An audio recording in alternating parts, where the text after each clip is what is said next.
नेता श्रीमान शरद पवार जी, महाराष्ट्र के लोकप्रिय मुख्यमंत्री श्री देवेंद्र फडणवीस जी, अखिल भारतीय मराठी साहित्य सम्मेलन के अध्यक्ष डॉक्टर तारा भवालकर जी, पूर्व अध्यक्ष डॉक्टर रविंद्र शोभने जी, सभी सदस्यगण, मराठी भाषा के सभी विद्वद्गण और उपस्थित भाई और बहनों, अभी डॉक्टर तारा जी का भाषण पूरा हुआ तो मैंने ऐसे ही कहा फार छान।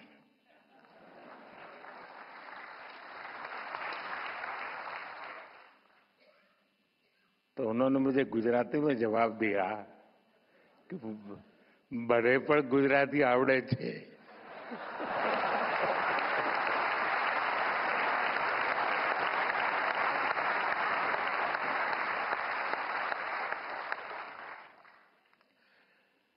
देशाच्या आर्थिक राजधानीच्या राज्यातून देशाच्या राजधानीत आलेल्या सर्व मराठी शाश्वतांना माझा नमस्कार।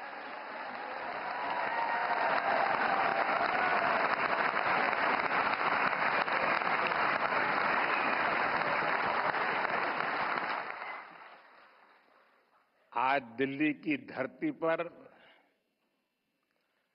मराठी भाषा के इस गौरवशाली कार्यक्रम का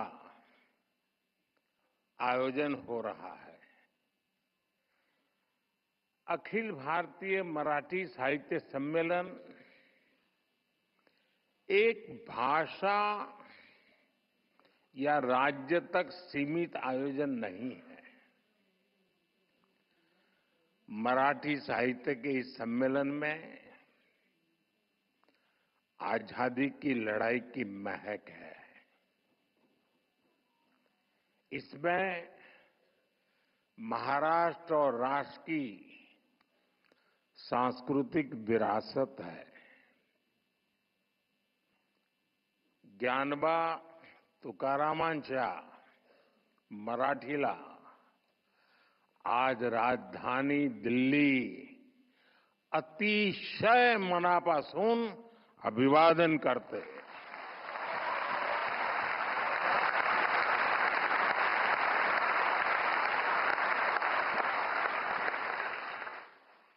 भाइयों बहनों, 1878 में पहले आयोजन से लेकर अब तक अखिल भारतीय मराठी साहित्य सम्मेलन देश की 147 वर्षों की यात्रा का साक्षी रहा है। महादेव गोविंद रानडे जी, हरिनारायण आप्टे जी, माधव श्रीहरि अणे जी, शिवराम परांजपे जी, वीर सावरकर जी, देश की कितनी ही महान विभूतियों ने इसकी अध्यक्षता की है। शरद जी के आमंत्रण पर आज मुझे इस गौरवपूर्ण परंपरा से जुड़ने का अवसर मिल रहा है। मैं आप सभी को, देश दुनिया के सभी मराठी प्रेमियों को इस आयोजन की बहुत बहुत बधाई देता हूं।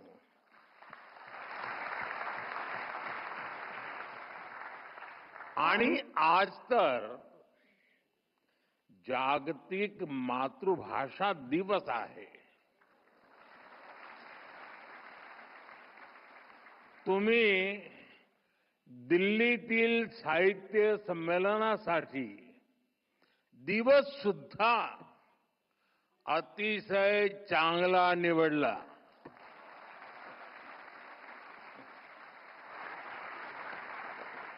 साथियों, मैं जब मराठी के बारे में सोचता हूं तो मुझे संत ज्ञानेश्वर का वचन याद आना बहुत स्वाभाविक है. माझ्या मराठीची बोलू कौतुके, परी अमृता तेही पैजासी जिंके.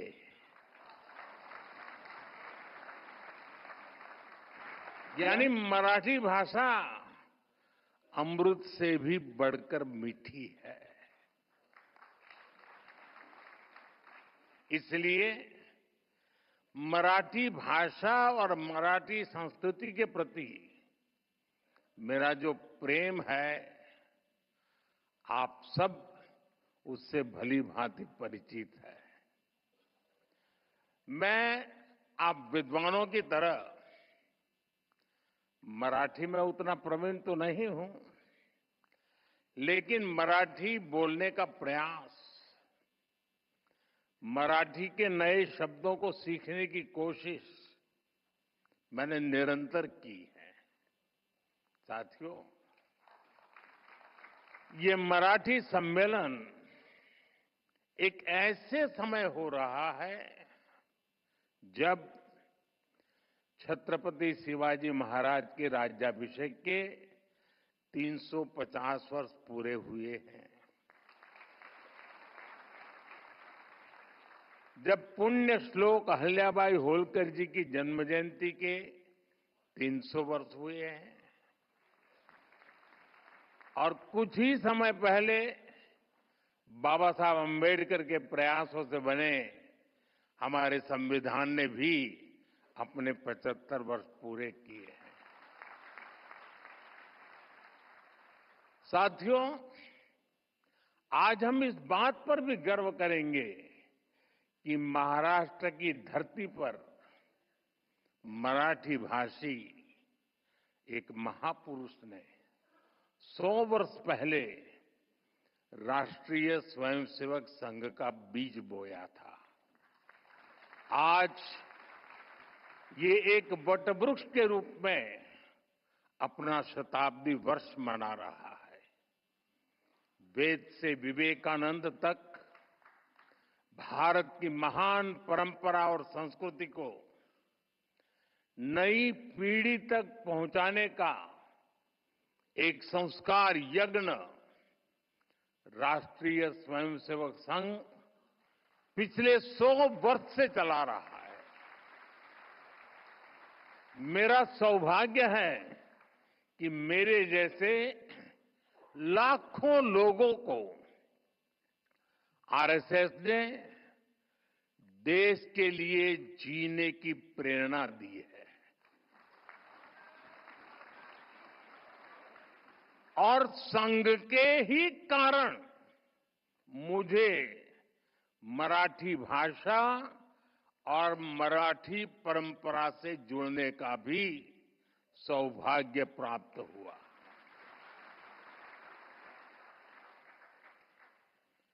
इसी कालखंड में कुछ महीने पहले मराठी भाषा को अभिजात भाषा का दर्जा दिया गया है. देश और दुनिया में 12 करोड़ से ज्यादा मराठी भाषी लोग हैं. मराठी को अभिजात भाषा का दर्जा मिले, इसका करोड़ों मराठी भाषियों को दशकों से इंतजार था. ये काम पूरा करने का अवसर मुझे मिला. मैं इसे अपने जीवन का बड़ा सौभाग्य मानता हूं. माननीय विद्वद्जन, आप जानते हैं भाषा केवल उसके संवाद का माध्यम पर नहीं होती है। हमारी भाषा हमारी संस्कृति की संवाहक होती है। ये बात सही है कि भाषाएं समाज में जन्म लेती है, लेकिन भाषा समाज के निर्माण में उतनी ही अहम भूमिका निभाती है। हमारी मराठी ने महाराष्ट्र और राष्ट्र के कितने ही मनुष्यों के विचारों को अभिव्यक्ति देकर हमारा सांस्कृतिक निर्माण किया है। इसलिए समर्थ रामदास जी कहते थे, मराठा तीतू का मेळवावा, महाराष्ट्र धर्म वाढवावा, आहे तितके जतन करावे, पुढे आणीक मिळवावे, महाराष्ट्र राज्य करावे। जिकडे तिकडे मराठी एक संपूर्ण भाषा है। इसलिए मराठी में शूरता भी है, वीरता भी है। मराठी में सौंदर्य भी है, संवेदना भी है, समानता भी है, समरसता भी है। इसमें आध्यात्म के स्वर भी है और आधुनिकता की लहर भी है। मराठी में भक्ति भी है, शक्ति भी है और युक्ति भी है। आप देखिए, जब भारत को आध्यात्मिक ऊर्जा की जरूरत हुई तो महाराष्ट्र के महान संतों ने ऋषियों के ज्ञान को मराठी भाषा में सुलभ कराया। संत ज्ञानेश्वर, संत तुकाराम, संत रामदास, संत नामदेव, संत तुकडोजी महाराज, गाडगे बाबा, गोरा कुमार और बहिणाबाई महाराष्ट्र के कितने ही संतों ने भक्ति आंदोलन के जरिए मराठी भाषा में समाज को नई दिशा दिखाई। आधुनिक समय में भी गजानन दिगंबर माडगुलकर और सुधीर फड़के की गीत रामायण ने जो प्रभाव डाला वो हम सब जानते हैं। साथियों, गुलामी के सैकड़ों वर्षों के लंबे कालखंड में मराठी भाषा आक्रांताओं से मुक्ति का भी जयघोष बनी।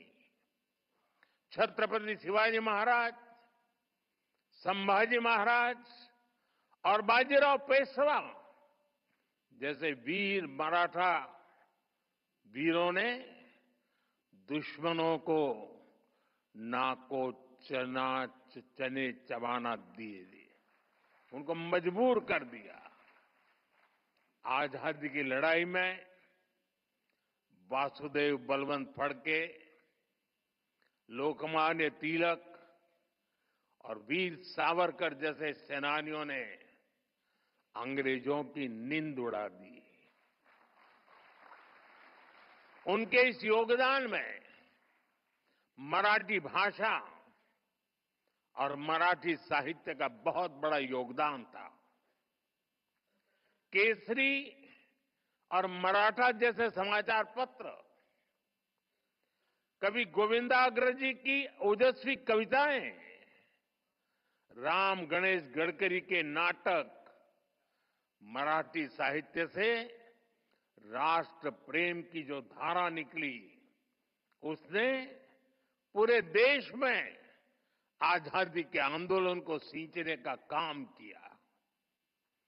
लोकमान्य तिलक ने गीता रहस्य भी मराठी में ही लिखी थी, लेकिन उनकी इस मराठी रचना ने पूरे देश में एक नई ऊर्जा भर दी थी। साथियों, मराठी भाषा और मराठी साहित्य ने समाज के शोषित, वंचित वर्ग के लिए सामाजिक मुक्ति के द्वार खोलने का भी अद्भुत काम किया है। ज्योतिबा फुले, सावित्रीबाई फुले, महर्षि कर्वे, बाबा साहब आंबेडकर, ऐसे कितने ही महान समाज सुधारकों ने मराठी भाषा में नए युग की सोच को सिंचने का काम किया था। देश में मराठी भाषा ने बहुत समृद्ध दलित साहित्य भी हमें दिया है।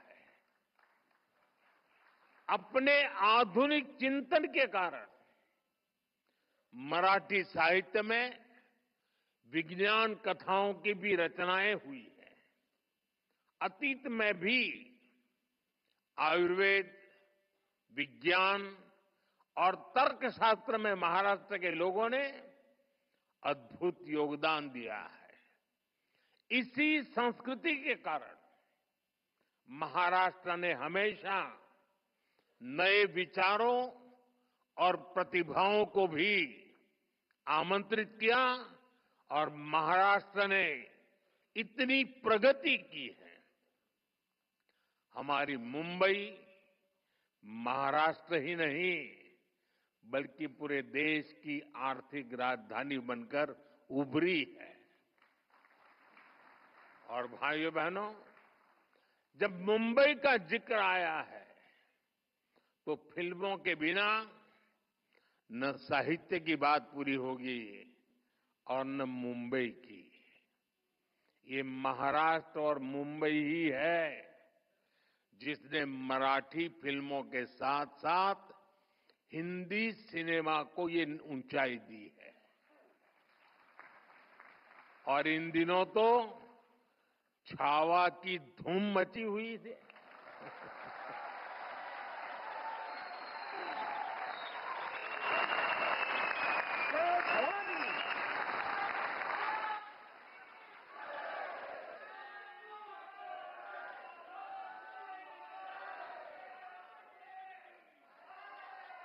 संभाजी महाराज के शौर्य से इस रूप में परिचय शिवाजी सावंत के मराठी उपन्यास ने ही कराया है। साथियों, कवि केशव सूत का एक पद है, जूने जाऊं दया मरना लागूनी जाळूनी किंवा परूनी टाका सड़त न एक्या ठाई ठाका। यानी हम पुरानी सोच पर थमे नहीं रह सकते। मानवीय सभ्यता, विचार और भाषा लगातार इवॉल्व होते रहते हैं। आज भारत दुनिया की सबसे प्राचीन जीवंत सभ्यताओं में से एक है, क्योंकि हम लगातार इवॉल्व हुए हैं। हमने लगातार नए विचारों को जोड़ा है, नए बदलावों का स्वागत किया है। भारत में दुनिया की सबसे बड़ी भाषाई विविधता इसका प्रमाण है। हमारी ये भाषाई विविधता ही हमारी एकता का सबसे बुनियादी आधार भी है। मराठी खुद इसका सबसे बड़ा उदाहरण है, क्योंकि हमारी भाषा उस मां की तरह होती है जो अपने बच्चों को नए से नया, अधिक से अधिक ज्ञान देना चाहती है। मां की तरह ही भाषा भी किसी से भेदभाव नहीं करती। भाषा हर विचार का, हर विकास का आलिंगन करती है। आप जानते हैं, मराठी का जन्म संस्कृत से हुआ है, लेकिन इसमें उतना ही प्रभाव प्राकृत भाषा का भी है। ये पीढ़ी दर पीढ़ी आगे बढ़ी है। इसने मानवीय सोच को और अधिक व्यापक बनाया है। अभी मैंने लोकमान्य तिलक जी की गीता रहस्य का जिक्र किया। गीता रहस्य संस्कृत गीता की व्याख्या है। तिलक जी ने मूल गीता के विचारों को लिया और मराठी बोध से उसे और ज्यादा जन सुलभ बनाया। ज्ञानेश्वरी गीता में भी संस्कृत पर मराठी में टिप्पणी लिखी गई। आज वही ज्ञानेश्वरी देश भर के विद्वानों और संतों के लिए गीता को समझने के लिए एक मानक बन गई है। मराठी ने दूसरी सभी भारतीय भाषाओं से साहित्य को लिया है और बदले में उन भाषाओं को भी समृद्ध किया है। जैसे कि भार्गव राम विट्ठल बरेकर जैसे मराठी साहित्यकारों ने आनंद मठ जैसी कृतियों का मराठी अनुवाद किया। विंदा करंदीकर, इनकी रचनाएं तो कई भाषाओं में आई। उन्होंने पन्नाधाय, दुर्गावती और रानी पद्मिनी के जीवन को आधार बनाकर रचनाएं लिखी। यानी भारतीय भाषाओं में कभी कोई आपसी वैर नहीं रहा। भाषाओं ने हमेशा एक दूसरे को अपनाया है, एक दूसरे को समृद्ध किया है। साथियों, कई बार जब भाषा के नाम पर भेद डालने की कोशिश की जाती है, तो हमारी भाषाओं की साझी विरासत ही उसका सही जवाब देती है। इन भ्रमों से दूर रहकर भाषाओं को समृद्ध करना, उन्हें अपनाना, ये हम सबका सामूहिक दायित्व है। इसलिए आज हम देश की सभी भाषाओं को मेन स्ट्रीम लैंग्वेज के रूप में देख रहे हैं। हम मराठी समेत सभी प्रमुख भाषाओं में शिक्षा को बढ़ावा दे रहे हैं। अब महाराष्ट्र के युवा मराठी में हायर एजुकेशन, इंजीनियरिंग और मेडिकल की पढ़ाई वहां का युवा आसानी से कर सकेंगे। अंग्रेजी न जानने के कारण प्रतिभाओं की उपेक्षा करने वाली सोच को हमने बदल दिया है। साथियों, हम सब कहते हैं कि हमारा साहित्य समाज का दर्पण होता है। साहित्य समाज का पथ प्रदर्शक भी होता है। इसलिए साहित्य सम्मेलन जैसे कार्यक्रमों की, साहित्य जैसे जुड़ी संस्थाओं की देश में बहुत अहम भूमिका होती है।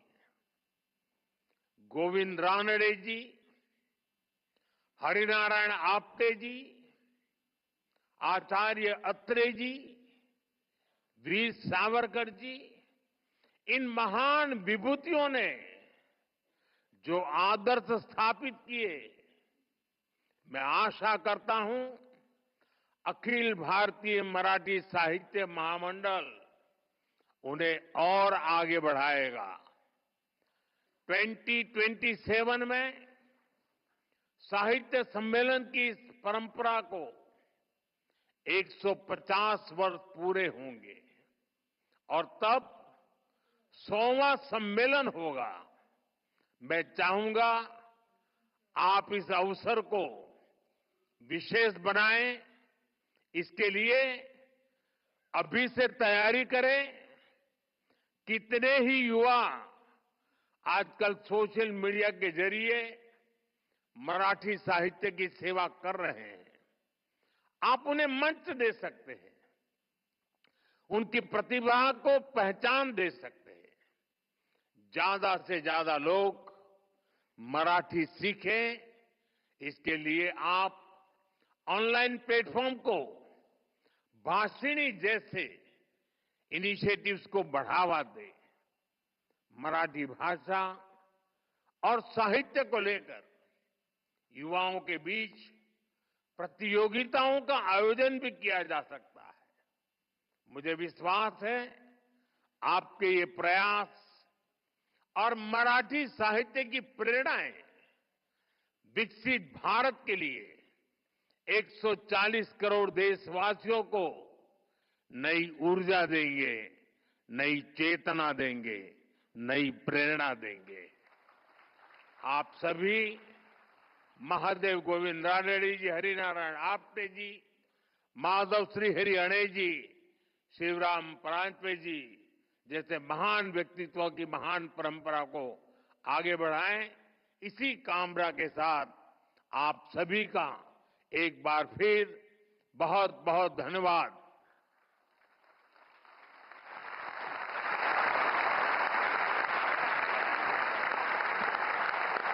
अतिशय रंग भरला असा हा क्षण आपणा सगळ्यांसाठी आपण सर्वांनी उभं राहून मानवंदना दिलेली आहे देशाचे पंतप्रधान आदरणीय श्री नरेंद्र मोदीजी यांना।